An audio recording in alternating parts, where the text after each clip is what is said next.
The candle in Alina Hartwell's room went out just as footsteps stopped outside her door. She held her breath. Tomorrow morning at 9 o'clock, she was to marry a man she had met only twice, a man whose eyes made her skin turn cold. Lord Barnaby Crane was 53 years old, wealthy beyond measure, and known in 3 counties for the way his first wife had vanished from public life within a year of their wedding. Nobody spoke of what happened to her.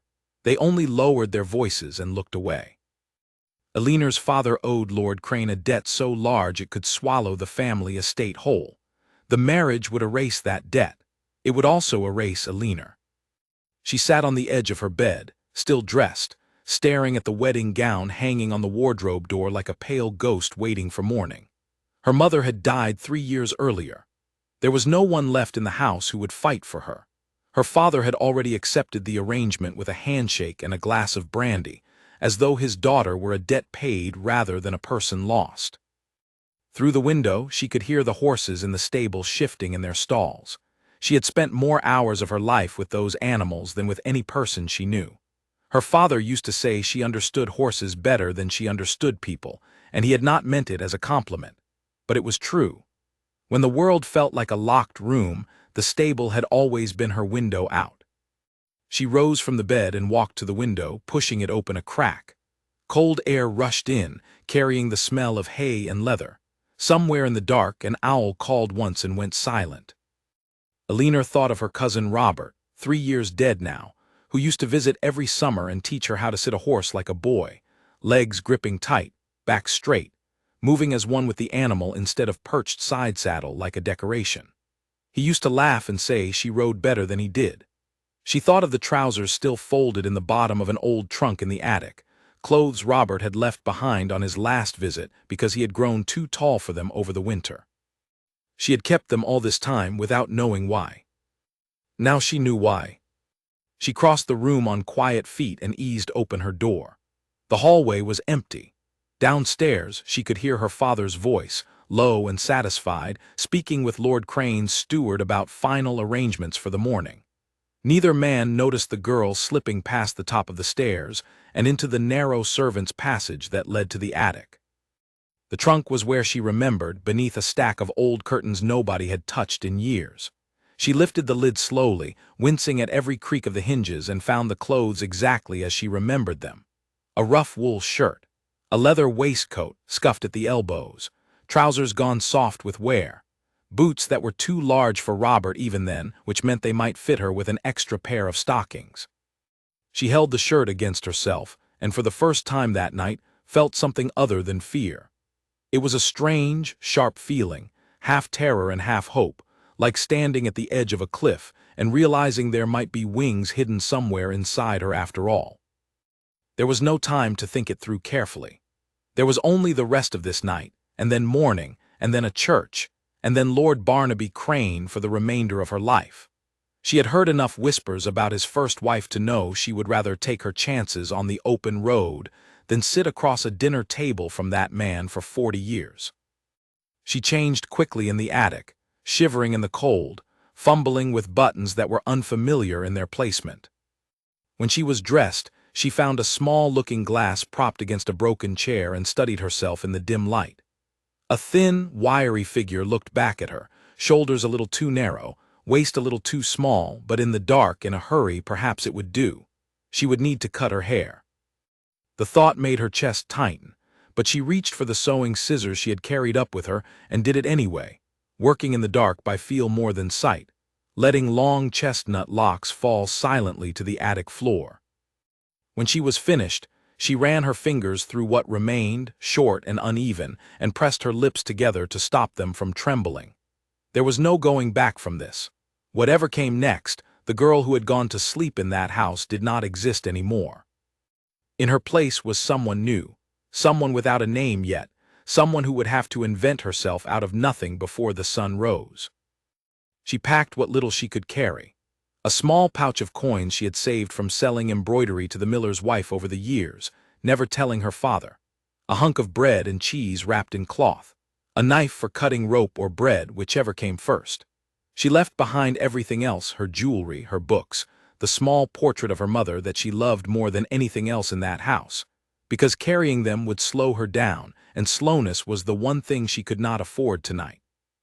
At the bottom of the servants' stairs, she paused. Through a crack in the door to the study, she could see her father's shadow moving against candlelight, still deep in conversation with the steward about the wedding breakfast. She thought, for one aching moment, about walking in and telling him she could not do this, that she would rather work as a laundress than marry a man who frightened her to her bones. But she already knew what he would say. He would remind her of the debt, of the estate, of her duty to the family name. He had said it all before, more than once, in a voice that did not leave room for argument. So she said nothing. She turned instead toward the back of the house, toward the kitchen door that led out to the stable yard, and she walked out into the night without looking back. The stable was dark and warm, filled with the soft breathing of sleeping horses. She moved quietly past the stalls until she reached the end one, where a sturdy gray gelding named Ash stood watching her with calm, familiar eyes. He was not the fastest horse on the estate, nor the most valuable, which was exactly why she chose him. Nobody would notice his absence until well after dawn, and by then she intended to be far away. She saddled him with hands that shook only slightly, whispering to him the way she always had, telling him this was an adventure, that she needed him to be brave tonight because she could not be brave alone. Ash pressed his nose against her shoulder as if he understood, and something in Alina's chest loosened just enough for her to breathe properly again. She led him out through the side gate, careful to avoid the gravel path near the house, walking instead along the softer grass verge where hooves made almost no sound. Only when she reached the old lane beyond the orchard did she finally mount, swinging up into the saddle the way her cousin Robert had taught her all those summers ago, legs gripping tight, back straight, moving as one with the horse. Then she rode. She did not look back at the house where she had grown up, at the window of her own bedroom, at the wedding gown still hanging on the wardrobe door like a pale reminder of the life she was leaving behind. She kept her eyes forward, on the dark ribbon of the lane winding away into the trees, and she rode until the house was nothing but a memory behind her. The night was cold and the road was long, and Alina Hartwell, though she did not yet know it, was riding toward a future far stranger and far more remarkable than anything she could have imagined back in that quiet, frightened bedroom. She was riding toward a name that was not her own, toward work she had never done, toward a household she had never seen, and toward a man whose path would change everything, though she would not learn his name for many weeks yet. For now there was only the road, the cold air against her face, and the steady rhythm of hooves carrying her farther from the life that had been chosen for her, and closer to one she would choose for herself. By the time the sky began to lighten at the edges, gray creeping into black, Alina had put many miles between herself and her father's house. Her legs ached from the unfamiliar ride and her hands were stiff with cold, but she did not slow down. She knew that as soon as her absence was discovered, someone would be sent after her, and she needed to be far enough away, and different enough in appearance, that no search party would think twice about a thin stable boy riding alone down a country road. She stopped only once, near a stream at the edge of a wood, to let Ash drink and to splash cold water on her own face.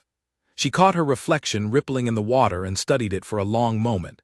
Short hair, a boy's shirt. A face that in the pale morning light could pass for a young man not yet grown into his full height. She practiced lowering her voice, testing a few words under her breath, feeling foolish and frightened all at once.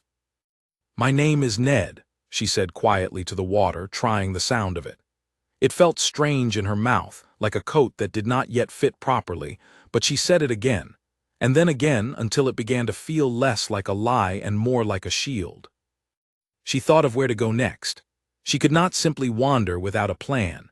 A boy without work or purpose would draw questions, and questions were the one thing she could not survive right now. She had heard her father mention, more than once, the grand estate of the Duke of Calder, some 2 days' ride to the north, a place known for its horses and its need for skilled hands in the stables. It was far enough from her father's house that no one there would recognize her, and it was exactly the kind of work that would let her hide in plain sight, using the one skill she had always been good at. It was a fragile plan, built more on desperation than certainty, but it was the only one she had. She mounted Ash again, turned his head toward the north, and rode on as the sun rose fully behind her, casting her small, determined shadow long across the road ahead. She did not know yet what waited for her at the end of that road. She did not know about the Duke, about the 7 months that would follow, about the secrets she would keep, and the ones that would eventually break free despite everything she did to hold them close. She knew only that behind her lay a life she refused to live, and ahead lay a future she would have to build with her own 2 hands, disguised as someone she was not, praying every single day that no one would look at her closely enough to see the truth. The road stretched on before her, long and uncertain, and Alina Hartwell, soon to become known to the world only as Ned, rode toward it with her heart pounding, and her chin lifted, refusing to let fear be the last thing she remembered of the girl she used to be. A dog barked somewhere behind the gatehouse, sharp and sudden, and Alina's hands tightened on the reins before she forced them still. She had been riding for 2 days, sleeping in barns and beneath hedgerows, eating little, and now, standing before the iron gates of Calder Hall, she felt every hour of exhaustion pressing down on her at once. A gatekeeper stepped out of his small stone lodge, squinting at her through the early afternoon light. "State your business," he said, not unkindly, though his eyes moved over her with the practiced suspicion of a man who had turned away many strangers before. Alina swallowed hard and dropped her voice as low as she dared. "I've come looking for work, sir. I heard the stables here are always in need of hands." The gatekeeper studied her a moment longer, taking in the worn boots, the too large waistcoat, the horse that was clearly a lady's mount despite its rough rider. Alina's heart pounded so loudly she was certain he could hear it. "You look like you've slept in a ditch," the man said finally, though there was the ghost of a smile at the corner of his mouth. "Go on round to the stable yard. Ask for Silas. He's the head groom. If he'll have you, that's his business, not mine." Relief flooded through her, so fast it nearly buckled her knees. But she only nodded and murmured her thanks before leading Ash along the graveled drive that curved past the great house itself. Calder Hall rose before her like something out of a story, gray stone walls climbing 3 stories high, dozens of tall windows catching the afternoon light, gardens stretching out on either side in neat, disciplined rows. She had grown up in a comfortable house, but nothing had prepared her for the sheer size of this place. For a moment she simply stared, forgetting to breathe, before remembering that a boy looking for work would not gawk at the house like a lost child, and she hurried her steps toward the stable yard instead. The stable yard was a world of its own, full of noise and motion. Grooms led horses back and forth across the cobblestones. A farrier hammered at a shoe near the far wall, and the smell of hay and leather and horse hung thick in the air, familiar enough to steady her nerves. She found a man near the tack room who fit the description of a head groom, broad-shouldered, gray at the temples, with forearms like knotted rope from decades of hard work, and approached him with as much confidence as she could gather. "Are you Silas?" she asked. The man turned, and his eyes were sharp beneath heavy brows, though not unkind. "Who's asking?" "My name is Ned," Alina said, and the lie came out steadier than she expected, though her stomach twisted at the sound of it. "I'm looking for work. I've handled horses my whole life." Silas looked her over slowly, much the way the gatekeeper had, and Alina forced herself not to fidget under his gaze. "You're a slip of a thing," he said. "How old are you?" 16, she lied again, adding a year or 2 to account for her small frame, hoping it would explain away what might otherwise look too delicate for a boy. Silas grunted, unconvinced but not yet dismissive. "We lost a stable hand last month to a broken leg, his work still sitting undone. You any good with a temperamental animal or just the gentle sort?" "I've handled worse than gentle," Alina said, and this at least was no lie. Silas nodded toward a stall near the end of the row, where a bay mare stood pinning her ears back at anyone who came near, stamping and tossing her head.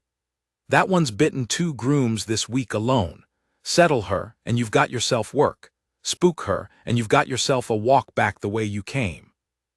Alina's mouth went dry, but she handed her reins to a nearby boy without being asked and approached the mare's stall slowly, the way she had learned as a child watching her cousin Robert work with skittish horses on hot summer afternoons. She did not rush. She did not reach for the animal directly. Instead, she stood at a respectful distance, speaking low and even, letting the mare take in her scent and her stillness before she ever extended a hand. "You're not angry," she murmured, so quietly that only the horse could hear. "You're frightened. Someone's been rough with you, haven't they?" The mare's ears flicked toward her voice, still wary, but the wild edge in her eyes softened by a fraction. Alina waited, patient as stone, until the animal finally lowered her head enough to let a hand rest gently against her nose. A murmur went through the small crowd of grooms who had gathered to watch, and when Alina finally led the mare calmly out of her stall and around the yard without incident, Silas's face broke into something close to approval. "Well," he said, crossing his arms, "seems you weren't lying." He studied her again, more thoughtfully this time. "You'll sleep in the loft above the tack room with the other lads. Work starts before sunrise and doesn't end till well after dark. Pay's modest, but you'll eat proper meals and have a roof that doesn't leak. That suit you?" "Yes, sir," Alina said, and meant it more than he could possibly know. The days that followed were harder than anything Alina had ever done in her life, and yet there was a strange, fierce satisfaction in them too. She woke before the sun each morning, alongside 3 other stable lads who shared the loft, and spent long hours mucking stalls, hauling water, brushing coats until they shone, and mending tack with hands that blistered and then, slowly, hardened. Her body ached in places she had not known could ache, and more than once she nearly wept from exhaustion alone in the dark of the loft after everyone else had fallen asleep. But she never let anyone see it. She had learned quickly that survival here meant never showing weakness, never drawing too much attention, never giving anyone a reason to look at her twice. The other lads were a rough but mostly good-natured lot. There was Tommy Rigg, a boy of about 17 with a quick temper and quicker fists, who seemed to resent the ease with which Alina, as Ned, had impressed Silas on her very first day. There was a quieter boy named Peter, thin and freckled, who kept mostly to himself and seemed content to let Alina do the same. And there was an older hand named Barty, missing 2 fingers on his left hand from an accident years before, who took a liking to Alina almost immediately, and began teaching her small tricks of the trade she had never learned on her own. How to check a horse's teeth for age, how to spot the first signs of colic, how to calm an animal during a thunderstorm without letting your own fear show through your hands. The greatest danger, Alina quickly realized, was not the labor itself but the 1,000 small moments where her disguise might slip. She learned to change her clothes only in the darkest corner of the loft, facing the wall, moving quickly. She learned to lower her voice not just in greeting but in every word she spoke, until the effort became almost natural, a second skin she wore alongside the borrowed clothes. She bound her chest tightly each morning with strips of cloth she had brought from home, wincing at the discomfort but grateful for how well it worked. She learned to walk differently, taking longer strides, letting her shoulders roll instead of holding them tight, and proper the way she had been raised. It was Tommy Rigg who first gave her real trouble. He seemed to sense, in the instinctive way that bullies often do, that there was something different about the new boy, something he could not quite name but resented all the same. He needled her constantly, mocking her slight build, challenging her to feats of strength she could not hope to win, once even trying to shove her into the horse trough simply to see how she would react. Alina learned to deflect rather than confront, using quick wit instead of force, letting Tommy's insults slide off her like water rather than giving him the satisfaction of a reaction. It worked, mostly. But she knew, with a cold certainty settling in her stomach, that Tommy Rigg was the kind of boy who did not forget a grudge, and that sooner or later his suspicion might turn into something more dangerous. 3 weeks into her new life, Alina experienced her first true scare. She had gone down to the stream that ran along the edge of the estate grounds early one morning, before the other lads had woken, intending to wash properly in privacy for the first time in days. She had just removed her waistcoat and begun unwinding the cloth bindings around her chest when she heard footsteps approaching through the trees, and her heart nearly stopped in her chest.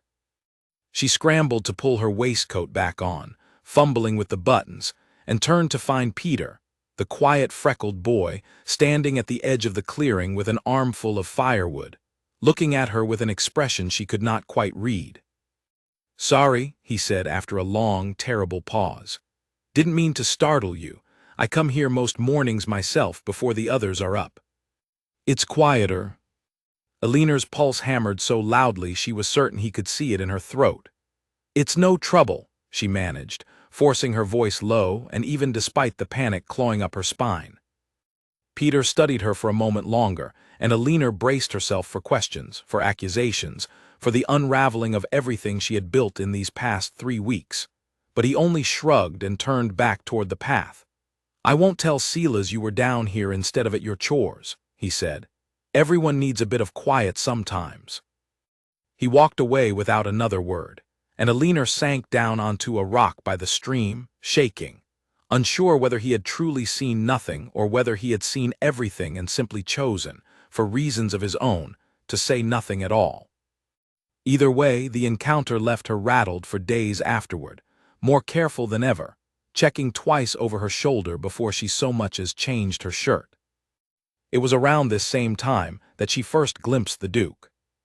She had been leading a string of horses back from the far paddock one afternoon, when a rider came thundering up the drive on a magnificent black stallion, moving with such speed and such command that every groom in the yard stopped what they were doing to watch.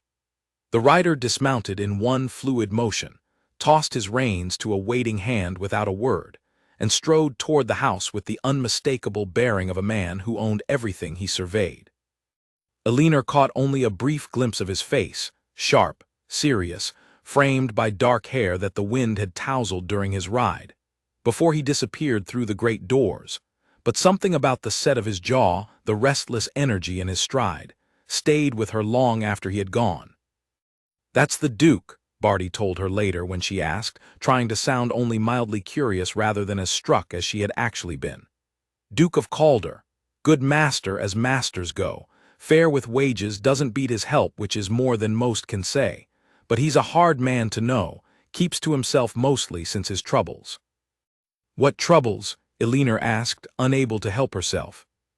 Barty's face grew shadowed, and he glanced around as though checking who might overhear before answering in a low voice. "Best not to ask about that, lad. It's not our place, and it's not a happy story besides. Just do your work well and stay out of his path, and you'll get on fine here."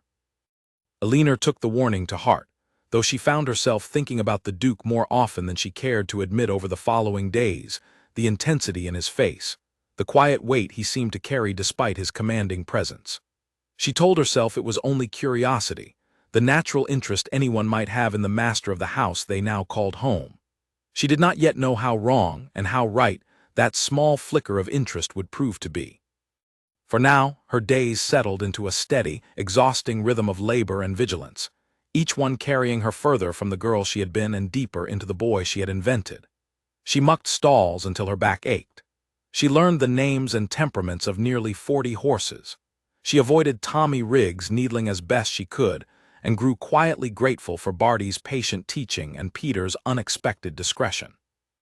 And every night, before sleep finally claimed her in the loft above the tack room, she allowed herself one small, private moment to remember who she truly was beneath the borrowed clothes and the invented name, not out of longing for the life she had left behind, but simply so she would not forget herself entirely in the effort to become someone else. She did not know yet that the temperamental bay mare she had calmed on her very first day would soon draw the Duke's attention directly to her. She did not know that the quiet, watchful eyes of Tommy Rigg were already beginning to notice more than she wished. And she certainly did not know that far to the south, in the house she had fled, a search was already quietly underway, one that would not rest until it found her, no matter how far she ran or how well she hid.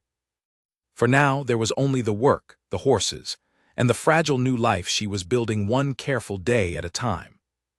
The stallion reared so violently that 2 grooms scrambled backward, and Eleanor barely had time to drop the bucket she was carrying before Silas's voice cut across the yard like a whip crack. "Get that gate shut before he clears the fence." Chaos had broken out in the north paddock within seconds.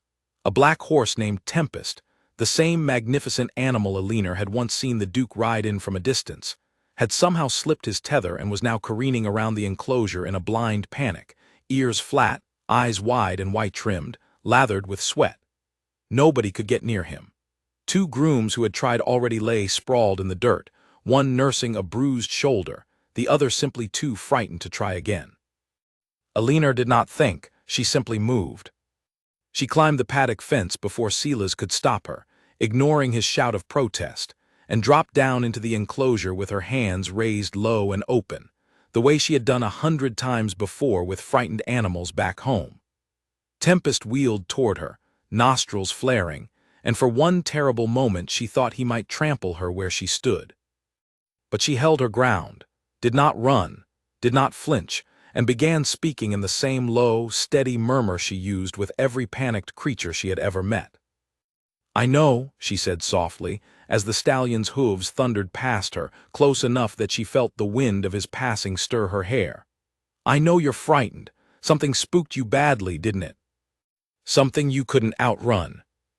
Tempest circled the paddock twice more, but each pass brought him a fraction slower, a fraction closer, as though her voice were a thread slowly reeling him in. Alina stayed perfectly still, letting him choose to approach rather than chasing him, and when he finally slowed to a trembling stop several feet away, ears still flat but no longer wild with terror, she extended one hand very slowly and waited.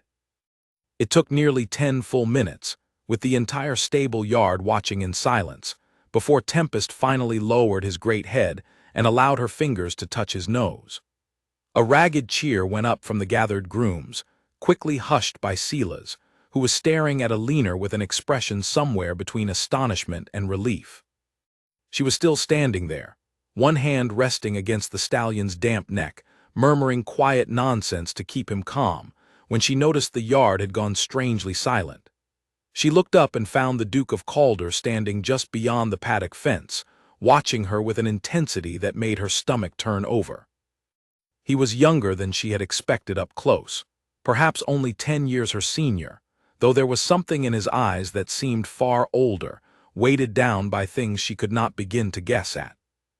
His dark hair was disheveled from riding, his jaw sharp and unsmiling, and his gaze moved over her with a kind of careful, assessing attention that made her acutely aware of every inch of her disguise, as though he might see straight through the borrowed clothes to the truth beneath. "You," he said, his voice low and even, carrying easily across the quiet yard. "What's your name?" Alina's throat went dry, but she kept her hand steady against Tempest's neck and made herself meet the Duke's eyes, the way a confident stable boy would, rather than looking away as fear urged her to do. "Ned, sir," she said, dropping her voice as low as she could manage. "That horse threw 2 grooms this month, and injured a third badly enough that he hasn't returned to work," the Duke said. "He's thrown me more than once, if I'm honest, though I'd rather Silas not repeat that to the rest of the staff." A faint, unexpected note of dry humor colored his words, though his expression remained largely unreadable. "How did you manage him so easily?" "He wasn't being difficult, my lord," Alina said carefully, choosing her words with the same care she used to choose her steps. "He was frightened. Something must have startled him badly, and once a horse like that starts running from fear instead of temper, chasing him only makes it worse. You have to let him choose to stop." The Duke's dark brows rose slightly, and for a long moment he said nothing, simply studying her with that same careful, unsettling attention. Alina forced herself not to shift under his gaze, not to give away the nervousness clawing beneath her ribs. "How old are you?" he asked finally. 16, my lord," she lied, the number coming easier now after weeks of practice. "You handle him like someone twice that age," the Duke said. He glanced at Silas, who had come to stand nearby, still looking faintly stunned. "Where did you find this one?" "Walked in off the road 3 weeks back, your grace," Silas said. "Settled a biting mare on his first afternoon here. I'd have sworn he was lying about his skill if I hadn't watched him do it myself." The Duke's attention returned to Alina, and something in his expression shifted, curiosity sharpening into genuine interest. "Tempest was my father's horse," he said, quieter now, almost as though speaking to himself as much as to her. "He's been difficult since my father died. No one else has managed to calm him the way you just did."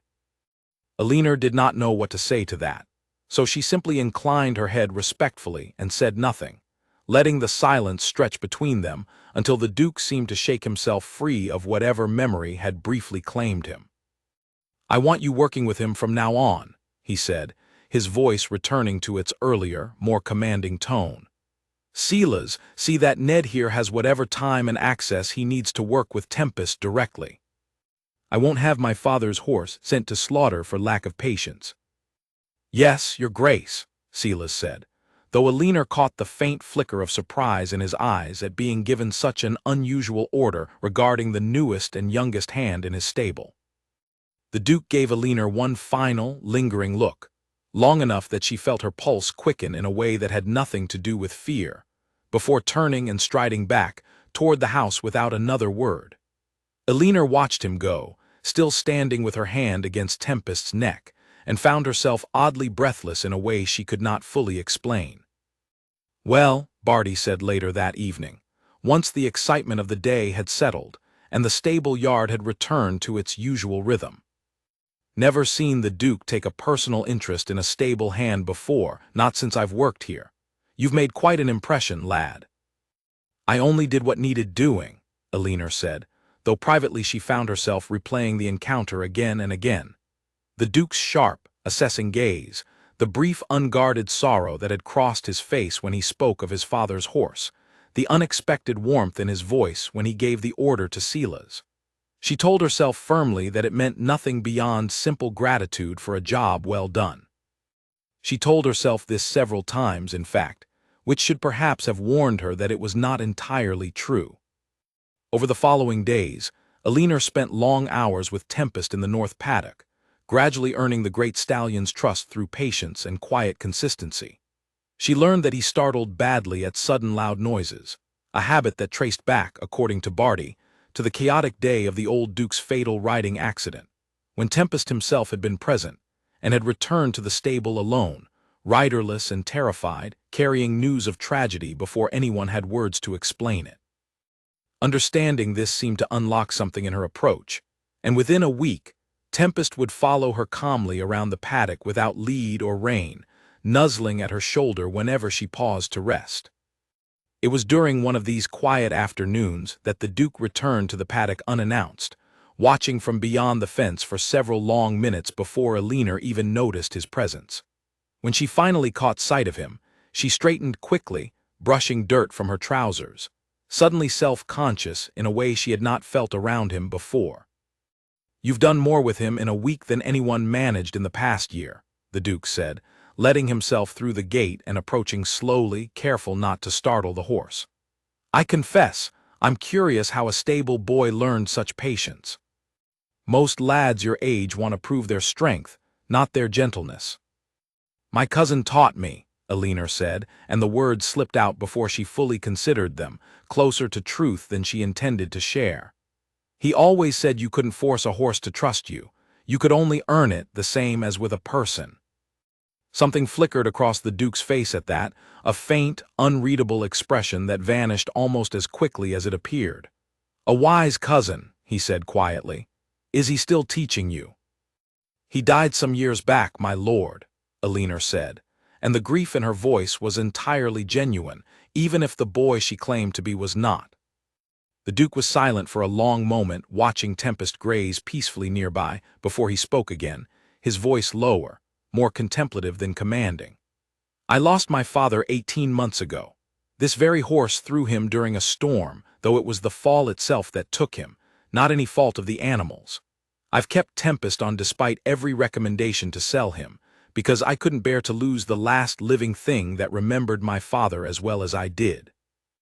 He paused, seeming almost surprised at his own candor, and glanced at Elinor with something like wary curiosity, as though testing whether she would use the confession against him somehow. "I don't often speak of it. I'm not entirely certain why I've told you." "I won't repeat it, my lord," Elinor said softly, meaning every word. The Duke studied her for a long moment, and something in his expression eased, as though he had decided, however cautiously, to trust her. "See that you don't," he said, though there was no real threat in his tone, only a quiet, guarded relief at having been heard without judgment. From that day forward, the Duke began visiting the paddock more frequently, ostensibly to check on Tempest's progress, but staying longer each time to talk with the stable boy who had somehow, without either of them quite noticing how, become someone he sought out rather than merely supervised. Alina found herself looking forward to these visits with an eagerness she tried, and largely failed, to suppress. She told herself it was simply pleasant to speak with someone of genuine intelligence and thoughtfulness after long days spent among rougher, simpler company. She told herself this was the only reason her heart quickened slightly whenever she caught sight of him crossing the yard toward the paddock. She was, of course, lying to herself just as thoroughly as she was lying to everyone else.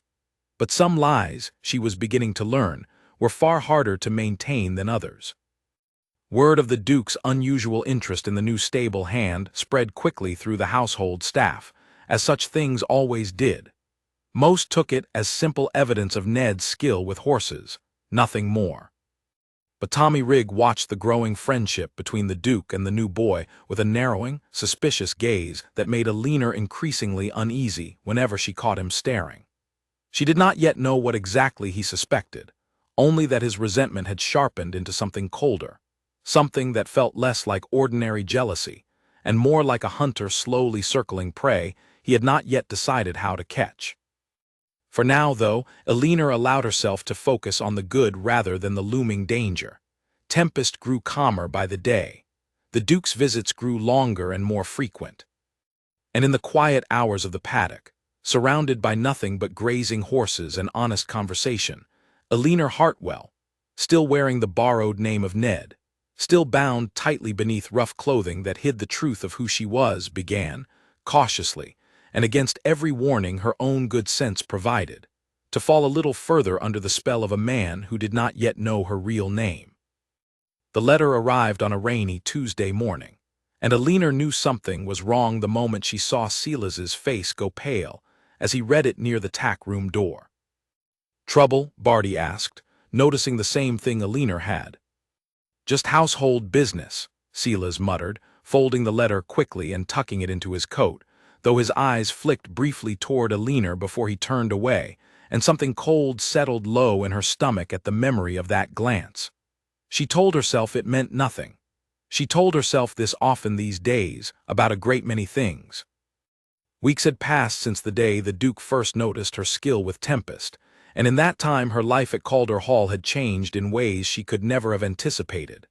The Duke, whose name, she had since learned, was Julian Ashcombe, sought her out almost daily now, sometimes for no more reason than to walk the grounds and talk. He asked her opinion on matters she was certain no one else in the household would think to ask a stable boy about, from the management of the estate's tenant farms to his own uncertain feelings about a proposed alliance with a neighboring family that his late father had once favored. "You listen without judging," he told her one gray afternoon as they walked along the fence line bordering the eastern pasture. "Everyone else in my life either flatters me or fears me. You do neither." Alina kept her eyes on the path ahead, uncomfortably aware of how easily his trust had settled around her, and how little of it she deserved given the enormous lie she carried every single day in his presence. "Perhaps they simply don't know you well enough yet, my lord," she said carefully. "Or perhaps they know me too well, and that's precisely the trouble," Julian replied, with a dry, humorless note that told her this was not the first time such a thought had crossed his mind. "My mother died when I was young. My father was a good man but a distant one, more comfortable with horses than with his own son, and I inherited that same difficulty, I think. I don't make friends easily, Ned. I never have." Alina felt the weight of his words settle over her like a stone, heavy with an honesty she had not expected and did not feel she deserved. "I think you're kinder than you believe yourself to be, my lord," she said quietly. "I've watched you with the tenants during the harvest accounting. You listened to old Mrs. Abbott's complaints about her roof for the better part of an hour, when most men in your position would have sent a steward to handle it instead. Julian glanced at her, something unreadable flickering across his face. You notice a great many things for a stable boy. I notice what matters, Elinor said simply, and meant it, though she was acutely aware that the things she noticed about him, the quiet loneliness beneath his commanding exterior, the genuine care he took with people others might dismiss, the rare, unguarded warmth that crept into his voice when he forgot to be careful, were things she was beginning to feel far more deeply than a stable boy's simple observation ought to allow. It was a dangerous thing, this growing closeness, and Elinor knew it even as she found herself unable to pull away from it. Every conversation deepened the lie she was living. Every moment of genuine connection between them was built on a foundation of deception that would surely crumble the instant he learned the truth. And yet she could not bring herself to distance herself from him, not when his company had become the single brightest part of her long, exhausting days. The other stable hands noticed the Duke's continued attention, of course, and reactions varied. Barty seemed quietly pleased, as though watching a favored pupil succeed beyond expectation. Peter said little, as was his way, though Elinor sometimes caught him watching her with a thoughtful, knowing expression that made her wonder again exactly how much he had guessed since that morning by the stream weeks ago.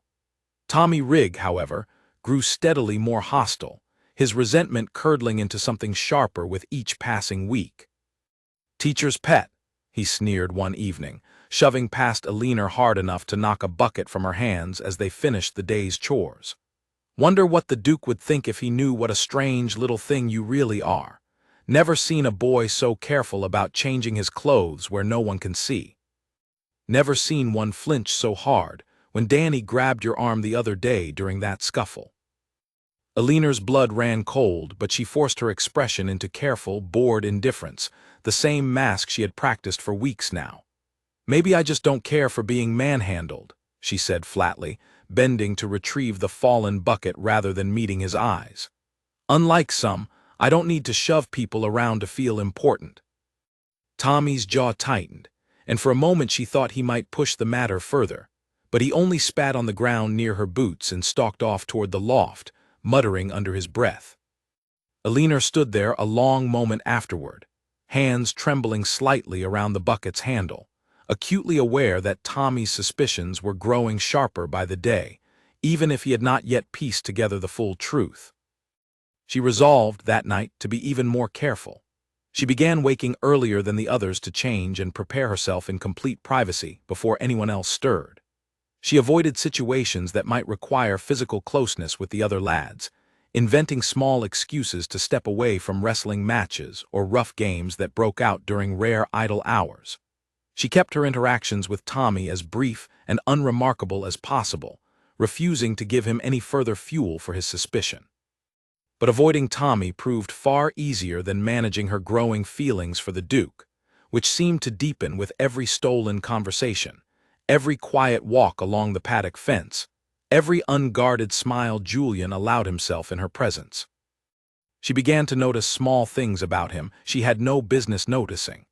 The way his expression softened slightly whenever Tempest nickered a greeting, the low, warm sound of his laughter on the rare occasions she managed to coax it from him, the careful, deliberate way he chose his words when discussing anything that touched too closely on his father's memory. One evening, as autumn settled fully over the estate, and the air turned crisp with the first true chill of the season, Julian found her in the paddock long after the other hands had retired for the night, sitting quietly beside Tempest as the horse grazed in the fading light. "You should be resting," he said, though he made no move to leave, settling instead onto the low fence rail beside her. "I find it peaceful out here," Elinor admitted, "quieter than the loft most nights."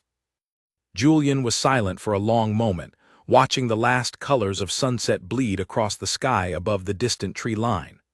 "I find myself looking forward to these evenings," he said finally, his voice quieter than usual, almost hesitant. "More than I probably should, given the difference in our positions. I hope that doesn't trouble you." Elinor's heart clenched painfully in her chest, caught between the genuine warmth his words stirred in her and the sharp, guilty knowledge of everything she was still hiding from him. "It doesn't trouble me, my lord," she said honestly, because on that single point, at least, she could speak nothing but the truth. He glanced at her then, something searching in his expression, as though he were trying to name a feeling he did not yet fully understand himself. "You're an unusual young man, Ned," he said slowly. "I don't quite know what to make of you some days." If only you knew, Elinor thought, with a pang of guilt so sharp it nearly stole her breath entirely.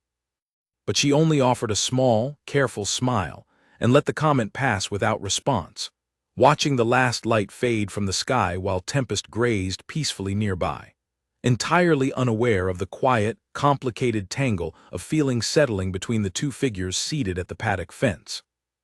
The following morning brought the letter that made Silas's face go pale, and though Elinor did not yet know its contents, the uneasy feeling it left behind lingered with her throughout the day's chores. A small, persistent shadow at the edge of an otherwise hopeful new happiness she had not expected to find here, disguised and hiding, so very far from the life she had once been meant to live. She did not know that the letter concerned a search notice, quietly circulated among the great houses of the region, describing a missing gentlewoman of a certain description, last seen fleeing her family home on the very night before her wedding. She did not know that her father, desperate to salvage the arrangement and avoid public disgrace, had finally set men to searching in earnest, offering a reward substantial enough to loosen tongues in every stable and inn between his estate and the northern counties. She knew only that something had shifted, subtly but unmistakably, in the careful rhythm of her new life, and that whatever it was, it would not stay hidden from her for very much longer. The plank gave way beneath her foot with a sharp crack, and Elinor pitched forward off the hayloft ladder, striking her shoulder hard against the wall before landing in a heap on the straw-covered floor below. Pain shot through her arm so fiercely that she cried out before she could stop herself, and within moments, footsteps came running from every direction. "Ned," Barty was the first to reach her, dropping to his knees beside her with genuine alarm on his weathered face. "Don't move, lad. Let's see what's hurt." Elinor's mind raced even through the haze of pain. Her sleeve had torn during the fall, and beneath it, the edge of her chest bindings peeked out from beneath her shirt collar, plainly visible to anyone who looked closely. She fumbled to pull the fabric closed, but her injured shoulder screamed in protest at the movement, and panic flooded through her sharper than the physical pain itself. "I'm fine," she gasped, trying to sit up too quickly. "Just winded, that's all." "You're not fine, you fell a good 10 feet, Barty said firmly, reaching to help her sit properly, and Elinor flinched away from his hands with more force than the moment called for, drawing a curious frown from the older groom. "Easy now, I'm only trying to help." By then, several other hands had gathered, drawn by the commotion, and Elinor became sharply aware of just how many eyes were on her. How exposed she suddenly felt sitting there in the straw with her torn sleeve and her ragged breathing. She forced herself upright despite the pain screaming through her shoulder, clutching her arm against her chest in a way that, thankfully, also served to keep her torn collar closed. "I need to see the physician," she said quickly, before anyone could insist on examining her injury more closely. "I think it's only bruised, but I should have it looked at properly, away from all this straw and dust." It was a thin excuse, but exhaustion and the general chaos of the moment worked in her favor, and Silas, arriving just then, waved the gathered hands back to their work with brisk authority. "Go on, then," he told Elinor, his expression concerned but not suspicious. "Have the housekeeper send for the physician if it's bad. Take the rest of the day if you need it." Elinor did not go to the physician. Instead, she retreated to a quiet corner behind the hay barn out of sight of the main yard, and sat with her back against the rough wood, breathing hard, waiting for the panic to subside enough that she could think clearly. Her shoulder throbbed fiercely, but it was the fear that truly shook her, the memory of Barty's hands reaching toward her, of her own torn collar, of how close, how terribly close, the truth had come to spilling out in front of half the stable staff. She did not notice Tommy Rigg, watching her from the shadow of the barn door, until he spoke. "Careful, Ned," he said, his voice low and mocking in a way that made her stomach drop. Almost thought you were hiding something under that shirt of yours, the way you grabbed at your collar back there." Alina's blood turned to ice, but she forced her expression into weary irritation rather than the terror actually clawing through her chest. "I was hiding a bruised shoulder, same as I told Sila's," she said flatly. "Unless you'd like to examine it yourself and confirm." Tommy's eyes narrowed, studying her with an intensity that made her skin crawl, but after a long, tense moment he only shrugged and turned away. "Suit yourself," he muttered. "But I've got eyes same as anyone. And I don't much like being made a fool of by a stable boy who thinks he's better than the rest of us, because the Duke's taken a shine to him." He left without further explanation, and Alina sat alone in the shadow of the barn for a long while afterward, shaking, aware that whatever fragile safety she had built here over the past months was beginning to crack under the weight of too many close calls, too many careless moments, too much scrutiny from a boy who was determined, for reasons of his own pride and jealousy, to find something wrong with her. The danger did not end there. 2 days later, while she was still favoring her sore shoulder during the morning chores, a fine carriage rolled up the long drive to Calder Hall, drawing the attention of the entire household. Alina watched from a distance as an elegant older woman descended, greeted warmly by the Duke himself, who addressed her as Aunt Constance in a tone of genuine affection Alina had not often heard him use. She thought little of it until later that afternoon, when Silas called her to help move fresh linens up to the guest wing, a task usually beneath a stable hand's duties but necessary given how understaffed the house currently was for visitors.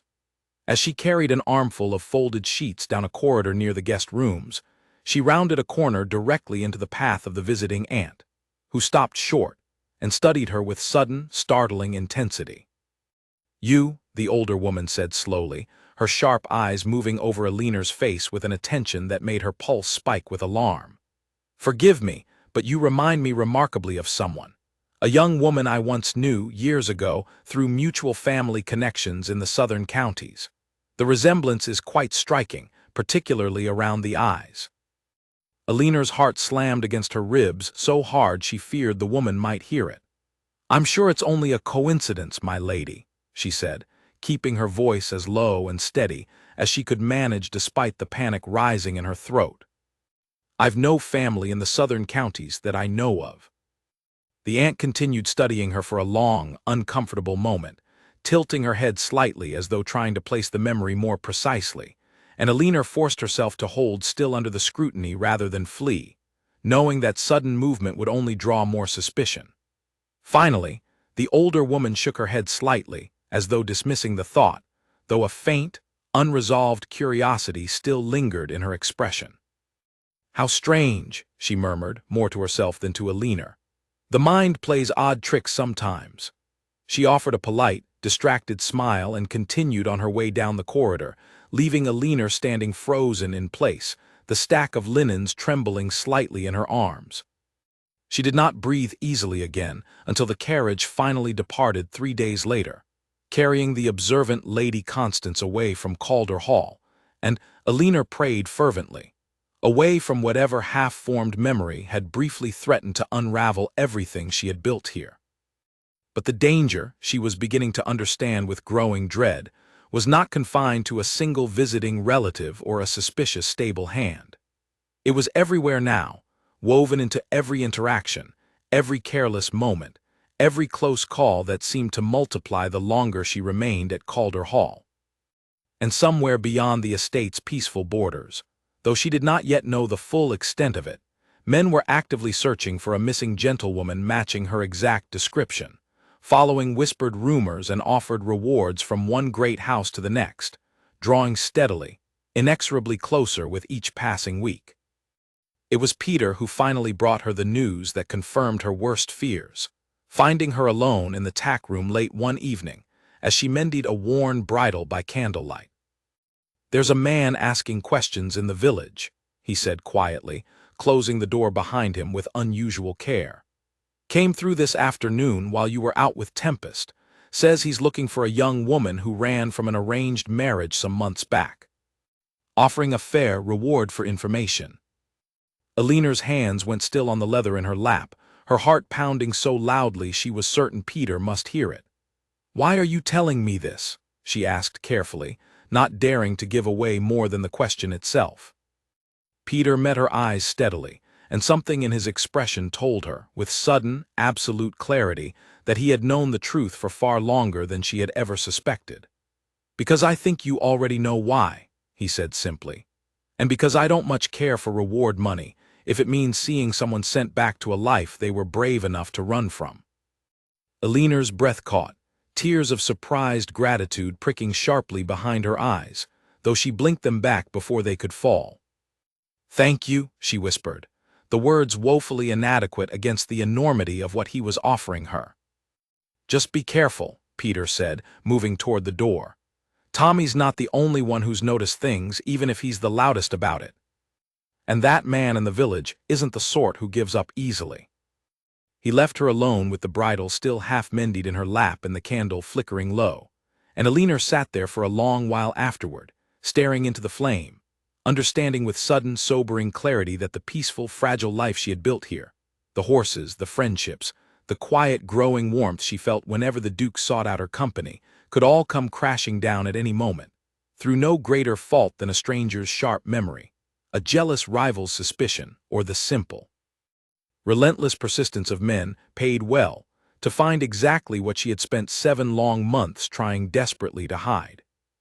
Smoke curled thick and black from the far end of the stable block, and Eleanor was already running before she had fully registered the shouting that had woken her. "Fire in the hay store!" Someone bellowed from the yard below, and the loft erupted into frantic motion as Barty, Peter, Tommy, and the other hands scrambled from their beds, pulling on boots half-laced, stumbling down the ladder into a night suddenly lit orange and flickering at its edges. The old hay store, separated from the main stable by only a narrow gap of open ground, was fully ablaze by the time Eleanor reached the yard, flames licking hungrily up through the dry summer stores and threatening to leap the gap toward the horses' stable just beyond. Panic gripped the yard as grooms shouted conflicting orders.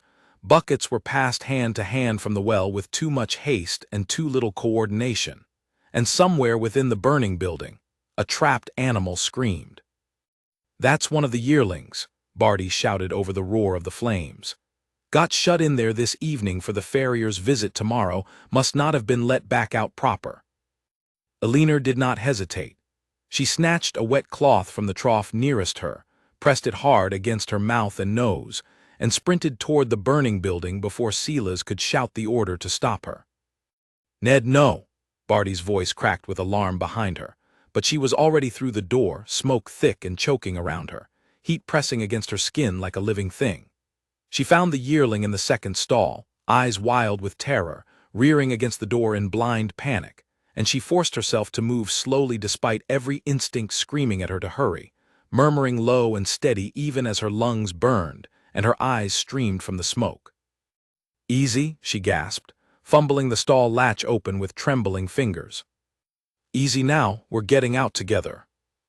The young horse bolted the moment the door swung free, nearly trampling her in its desperate rush toward the exit, and Eleanor stumbled after it through the smoke, disoriented, coughing violently, until a falling beam crashed down somewhere close behind her, and a wave of heat and sparks knocked her sideways into the wall.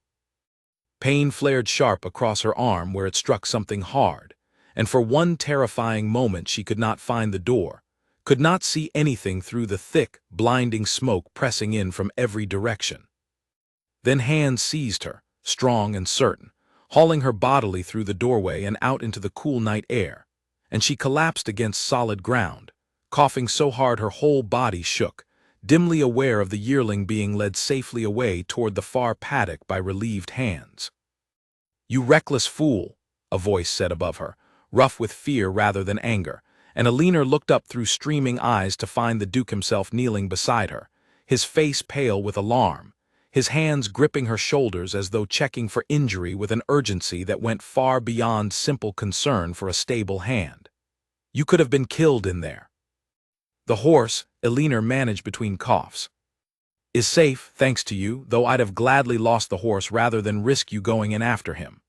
The words left Julian's mouth before he seemed to fully consider them, and something flickered across his face, surprise, perhaps, at the depth of feeling in his own voice, before he quickly schooled his expression back into something closer to composed authority. "Can you stand? Let's get you away from the smoke." He helped her to her feet with careful hands, and Alina became sharply, painfully aware of how close he stood, how tightly his hand still gripped her uninjured arm, how his eyes searched her face with an intensity that made her pulse race despite the exhaustion and pain still coursing through her. For one dangerous, breathless moment, neither of them moved, and Alina thought, with a jolt of pure terror and longing intertwined, that he might close the remaining distance between them entirely. But then Silas arrived, breathless and frantic, and the moment shattered as quickly as it had formed. "Your Grace, the fire's nearly out, but we've lost most of the hay store. Ned, lad, that was either the bravest or the stupidest thing I've seen in 30 years of stable work, and I mean that as a compliment." Julian released her arm, though reluctantly, and stepped back into the more appropriate distance expected between a duke and his stable hand, though something in his expression remained unsettled long after the immediate crisis had passed. "See that he's properly tended," he told Silas, his voice carefully even once more. "I want the physician to look at that arm, and I want him relieved of duties until he's fully recovered." Alina wanted to protest, but exhaustion and pain finally caught up with her all at once, and she allowed herself to be led away toward the house, where the housekeeper fussed over her singed sleeves and the small burns along her forearm with brisk, motherly efficiency, thankfully too preoccupied with the visible injuries to notice anything amiss beneath her torn and smoke-stained shirt. The fire, as it turned out, had been no accident.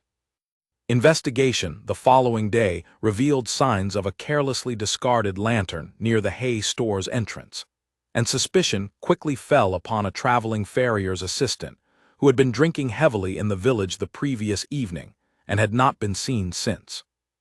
Whether through genuine negligence or something more deliberate connected to the reward money now circulating for information about a missing gentlewoman, no one could say for certain, though whispers among the staff suggested the timing seemed suspicious, given the stranger's earlier questions in the village. Alina spent 2 days recovering in a small room off the kitchen, her arm bandaged, her lungs still raw from smoke, and her mind racing constantly with fear of what the fire's true cause might mean for her safety. It was during this enforced rest that Julian visited her directly for the first time, slipping quietly into the room one evening after the household had largely settled for the night, carrying a small parcel of medicine from the physician's stores. "I wanted to see for myself that you were truly recovering," he said, settling into the chair beside her narrow bed with an awkwardness that seemed at odds with his usual commanding presence. "The housekeeper assures me you're healing well, but I confess I didn't entirely believe her without seeing it myself." "I'm well enough, my lord," Alina said, acutely aware of how intimate the moment felt, how far it strayed from the careful boundaries she had maintained throughout her months at Calder Hall. "You needn't have troubled yourself." "It was no trouble," Julian said quietly, and then, after a long pause, added something that made her breath catch entirely. "I don't know quite how to say this without sounding foolish, Ned, but these past months, your friendship has come to mean a great deal to me. More than I quite know what to do with, if I'm honest. Watching you run into that fire last night, I felt something I haven't felt since my father died, and it frightened me far more than the flames themselves." Alina's heart hammered painfully against her ribs, torn between the overwhelming warmth his words stirred in her, and the crushing weight of guilt at everything she was still concealing from him.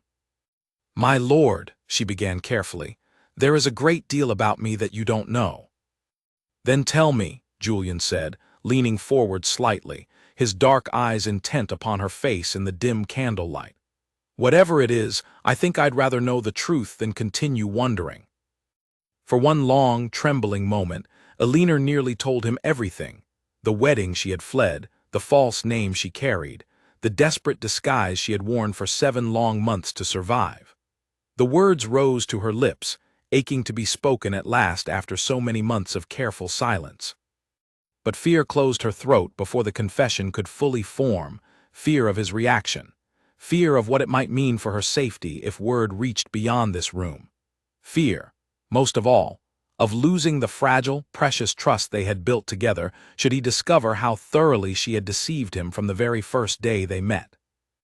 "I'm only a stable hand, my lord," she said instead, the lie tasting bitter on her tongue even as she spoke it. "There's little more to tell than that." Something shifted in Julian's expression, a flicker of disappointment quickly masked by careful composure, and Alina understood, with a fresh pang of guilt, that he had sensed the evasion even if he could not name its true shape. "Of course," he said, rising from the chair with a formality that felt suddenly, painfully distant after the warmth of moments before. "Rest well, Ned. I'm glad you're recovering." He left the small room quietly, and Alina lay alone in the dim candlelight afterward, tears finally slipping free now that no one remained to witness them, aching with the knowledge that the truth she continued to withhold was steadily, inevitably driving a wedge between herself and the one person at Calder Hall whose good opinion had come to matter more to her than almost anything else in her carefully hidden life. She did not yet know that the very next morning would bring the discovery that would finally, irrevocably strip away every layer of her careful disguise, forcing the truth into the open whether she was ready to speak it or not. The bandage on her arm had soaked through overnight, and Alina woke to find it stuck fast to the healing burn beneath, forcing her to soak it loose with warm water rather than risk tearing the tender skin further. She was still in the small room off the kitchen, alone, working carefully at the dressing, when the door opened without warning and Tommy Riggs stepped inside, a look of triumphant malice already spreading across his face. "Housekeeper sent me to fetch you for breakfast," he said, though his eyes had already dropped to her exposed forearm, to the bandage half unwound, to the telling curve of her wrist, and the delicate bone structure beneath skin that no amount of stable work had ever quite roughened into a man's hands. "Didn't expect to find you so undressed, though." Alina yanked her sleeve down too quickly, panic surging through her, but it was already too late. Tommy's gaze had moved from her arm to her face, studying her now with the sharp, satisfied clarity of a puzzle finally solved. "I knew it," he said slowly, something dangerous glinting in his eyes. "Knew there was something wrong about you from the very first week. A girl. All this time, playing the Duke's favorite, and you're nothing but a girl in borrowed trousers." "Tommy," Alina started, her voice shaking despite her best effort to keep it steady. "Save it," he cut her off, backing toward the door with a cruel, delighted smile spreading across his face. "I think His Grace deserves to hear this himself, don't you? Might explain a few things about why he's been so fond of his new stable boy."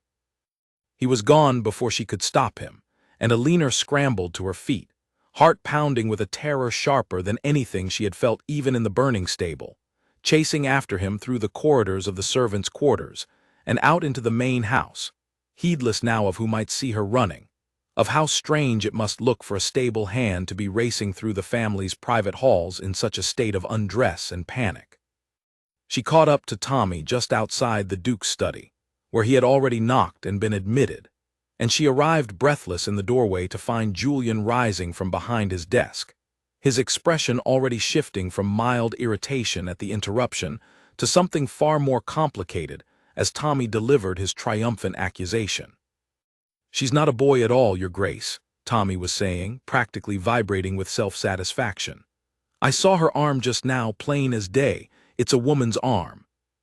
A woman's been living among your stable hands for months, lying to your whole household, and to you most of all."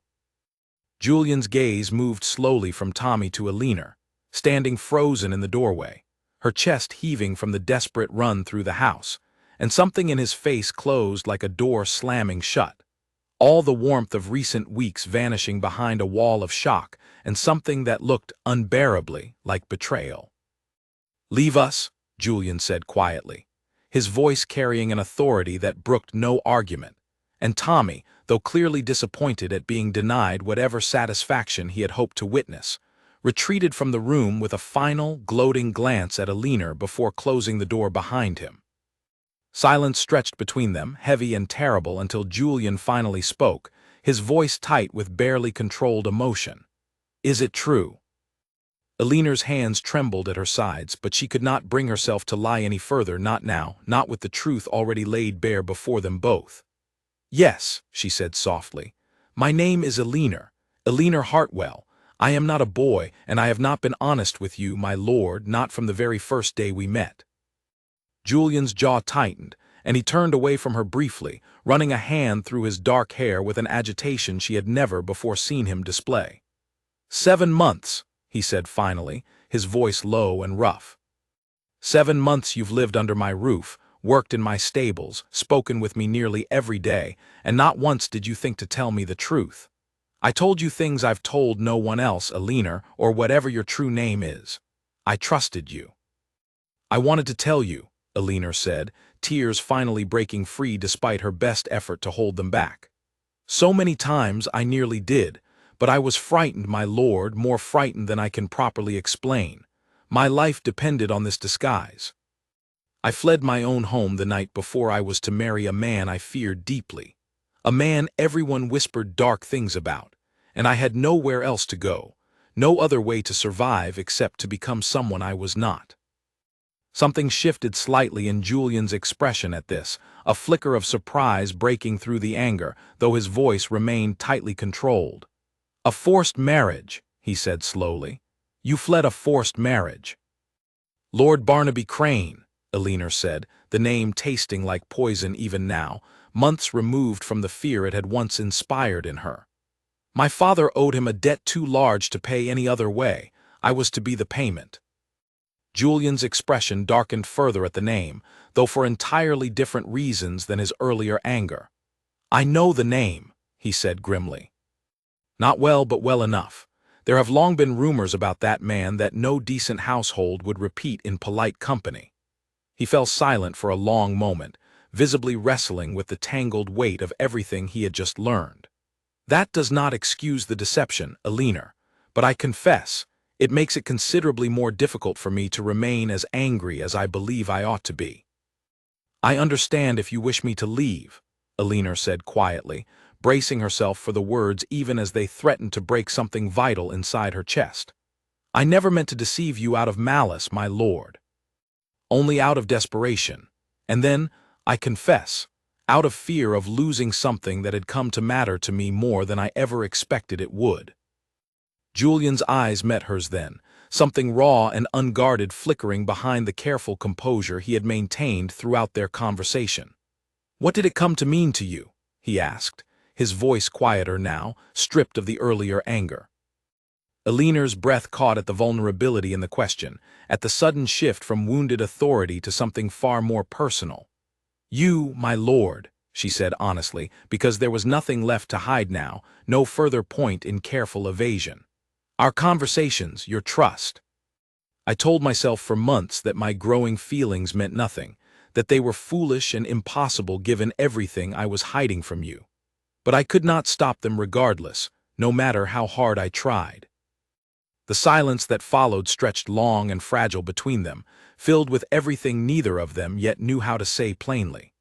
Julian studied her face for a long moment, searching for something Eleanor could not quite name, before finally speaking again, his voice quiet but no longer cold.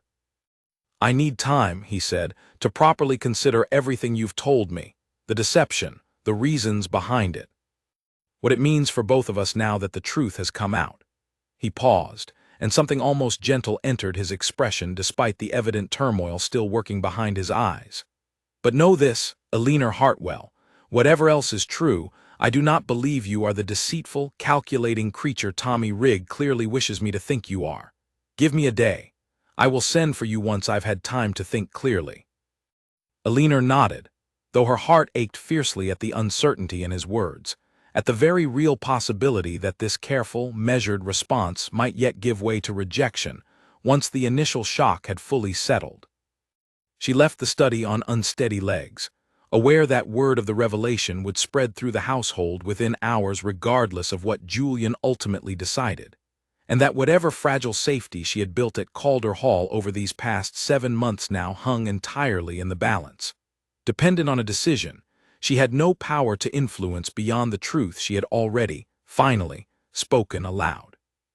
She did not know, as she made her way back through the quiet corridors toward the servants' quarters, that Tommy Riggs' gloating triumph would prove short-lived, nor that the true danger to her safety was no longer contained within the walls of Calder Hall at all, but drawing steadily closer along the very road she had once ridden north to escape it. A carriage bearing an unfamiliar crest rolled through the gates of Calder Hall just as the sun began to set, and Alina's blood ran cold the moment she glimpsed the coat of arms painted upon its door from her window in the servants' quarters. She had seen that crest only twice before in her life, both times on correspondence delivered to her father's study, and she knew with sudden, sickening certainty exactly who had come calling.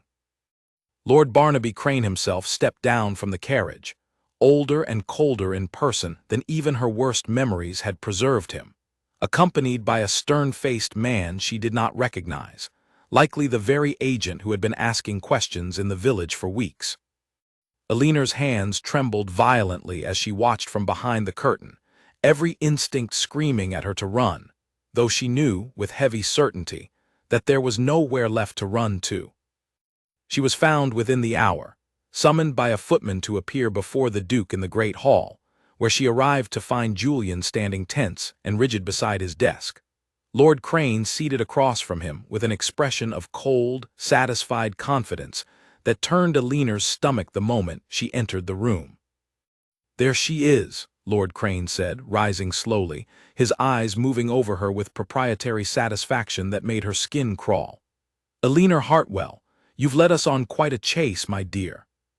Your father has been beside himself these 7 months, though I confess my own concern has been rather more focused on the considerable debt your continued absence has left unresolved."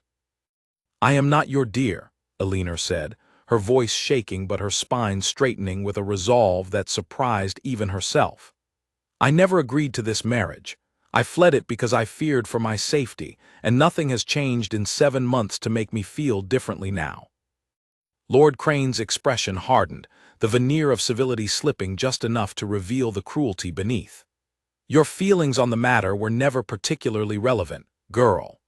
The debt remains, and the arrangement stands, regardless of how many months you've spent playing at being a common stable hand. Your father has already been informed of your recovery. We depart within the hour." "She will do no such thing," Julian's voice cut across the room, low and dangerous, drawing every eye toward him. "Not while she remains under my protection, and not while there exists any question regarding the legality of forcing a grown woman into marriage against her clearly stated wishes." Lord Crane's gaze swung toward the Duke with obvious annoyance, though he kept his tone carefully measured, aware of the significant difference in rank and influence between himself and the man he now addressed. "Your Grace, I understand your household has grown fond of the girl during her time here, but this is a private family matter concerning a debt of honor between her father and myself. I hardly think it falls within your purview to interfere." "It falls very much within my purview," Julian said, "when the woman in question has spent 7 months as a valued and trusted member of my household, and when the man attempting to claim her carries a reputation dark enough that 3 separate households in this county have quietly warned their daughters away from any social engagement involving your name." He let the words settle heavily in the silence that followed, watching Lord Crane's composure flicker for the first time. "I have made inquiries since learning of Alina's circumstances this morning, my lord. Inquiries into your first marriage, and the rather sudden, rather permanent disappearance of your first wife from public society. I do not believe, given what I have learned, that any honest court in this land would compel a woman into marriage with you against her expressed will, debt or no debt." Lord Crane's face paled slightly, though he recovered his composure quickly, forcing a thin, humorless smile. "Rumors and gossip, your Grace, nothing more. I trust you would not risk your own standing in polite society defending a common runaway over honoring the legitimate concerns of a peer." "I would risk considerably more than my standing," Julian said, his voice quiet now but unmistakably resolute. "For a woman whose courage and honesty, once finally revealed to me, I have come to value more than I know how to properly express. Eleanor Hartwell will remain at Calder Hall under my protection for as long as she wishes to stay, and any further attempt to force her into a marriage she does not want will be met with every legal and social resource at my considerable disposal." The room fell silent, tension crackling between the two men, until Lord Crane finally, grudgingly, seemed to recognize the futility of pressing the matter further against a duke with both the influence and evident willingness to make his life considerably more difficult should he continue. "This is not settled," he said stiffly, gathering what remained of his dignity as he moved toward the door. "Her father's debt remains outstanding regardless of your interference, Your Grace." "Send the particulars of the debt to my steward," Julian said, his tone making clear the matter was already decided in his mind. "I will see it settled directly, on the condition that no further attempt is made to contact or pursue Miss Hartwell in any capacity." Lord Crane's jaw tightened with barely suppressed fury at being so thoroughly outmaneuvered, but he offered no further argument, sweeping from the room with his silent companion trailing behind him, leaving behind only the fading sound of carriage wheels crunching against gravel as they departed Calder Hall for good.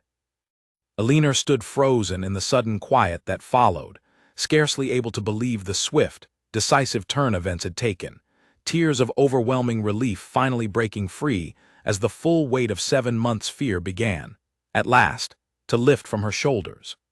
Julian crossed the room to stand before her, his earlier authority softening into something far gentler as he studied her tear-streaked face. "You didn't have to do that," Eleanor whispered. "You could have simply let me go, and none of this trouble would have touched your household at all." "I could not have simply let you go," Julian said quietly, reaching to brush a tear from her cheek with a tenderness that made her breath catch entirely. "Not when the very thought of you being forced into that man's household filled me with a fear sharper than anything I felt watching you run into a burning stable. I spent last night thinking of little else besides everything you told me, Eleanor, and I confess, my anger at the deception faded rather quickly beneath my far greater relief that the person I had come to care for so deeply was, in fact, entirely real, even if her name and circumstances were not what I first believed." "I never lied about who I truly was underneath the disguise," Eleanor said softly, "only about the details surrounding it. Everything you came to know of my character, my thoughts, my feelings, all of that was genuine, my lord. I promise you that much."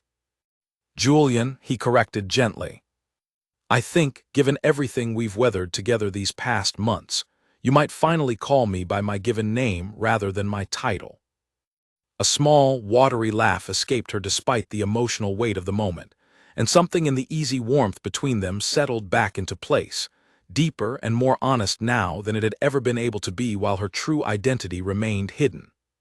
"Julian," she said, testing the name, finding it fit far more naturally in her mouth than the borrowed name of Ned ever had.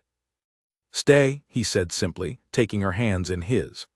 "Not as a stable hand hiding behind a false name, but as yourself, for as long as you wish it. I cannot promise you that everything ahead will be simple, given the scandal that will surely follow the truth of your 7 months in disguise. But I can promise you that you will never again be forced into a life you did not choose for yourself, not while I have any power to prevent it." Eleanor looked up at him, at the sincerity written plainly across his face, and felt something long clenched and guarded within her chest finally begin, cautiously, to loosen. "I would like that very much," she said softly, "to stay. As myself this time." Word of the remarkable circumstances spread quickly through Calder Hall, and eventually, throughout the wider county, though the story that emerged over subsequent weeks bore little resemblance to scandal, and considerably more to something the local gossips found themselves whispering with genuine admiration rather than judgment. The tale of a young woman brave enough to flee a dangerous arranged marriage entirely alone, resourceful enough to survive 7 months disguised among common laborers, and fortunate enough to have found, in the unlikeliest of circumstances, a man willing to defend her freedom against a peer far above his usual concerns. Silas, upon learning the full truth, only shook his head and admitted, with grudging admiration, that he had never in 30 years of managing stable hands encountered one half so remarkable, regardless of gender. Barty declared he had suspected something unusual from the very start, though Peter's quiet smile suggested he alone had known the truth for considerably longer than he had ever let on. Tommy Rigg, stripped of his position for the manner in which he had chosen to reveal Eleanor's secret, rather than approach the matter with any discretion, departed Calder Hall within the week, his resentment ultimately costing him far more than it had ever gained him. As for Eleanor herself, she found that stepping back into her own name and her own identity after 7 months of careful concealment felt less like losing something and more like finally, fully becoming whole. She kept her skill with horses, continuing to work alongside Tempest and the other animals she had come to love during her months in disguise, though now she did so openly, as herself, rather than hidden behind a borrowed name and a carefully maintained lie. Her relationship with Julian deepened steadily in the months that followed, built now on an honesty neither of them had to guard so carefully, though both privately agreed that the strange, difficult months of her disguise had, in their own way, given them something rare and valuable. A friendship built entirely on character and trust before either of them had known the other's true circumstances.